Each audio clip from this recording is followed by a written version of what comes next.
Ibu Indah Permatasari Nursyah akui dapat ancaman. Ibu Indah Permatasari Nursyah mengakui mendapat ancaman sampai dirinya mau dilenyapkan. Nursyah memang tak henti membuat suasana kian panas. Kini dirinya mengaku mendapat ancaman hingga mengaku ada yang mau melenyapkan. Namun, Nursyah tampak santai walau mendapat ancaman tersebut. Baru-baru ini mertua Arie Kriting itu mengunggah video dirinya sedang asik berjoget di halaman rumahnya. Ia terlihat kegirangan dengan iringan lagu dangdut bersama para kerabatnya.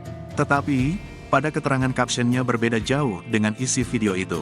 Nursyah mengatakan ada seseorang yang mengancamnya. "Jangan main ancam-ancam saya. Ayo muhabala kalau berani," ujar Nursyah dikutip pada Minggu, tanggal 12 Maret tahun 2023. Saat salah satu netizen mengomentari soal captionnya itu, Nursyah menjawab ada yang akan melenyapkannya. "Kasihan kamu bu kayaknya nyari perhatian terus," tulis netizen. "Hati-hati karma," ungkap netizen. "Udah bu, udah cukup," jelas netizen.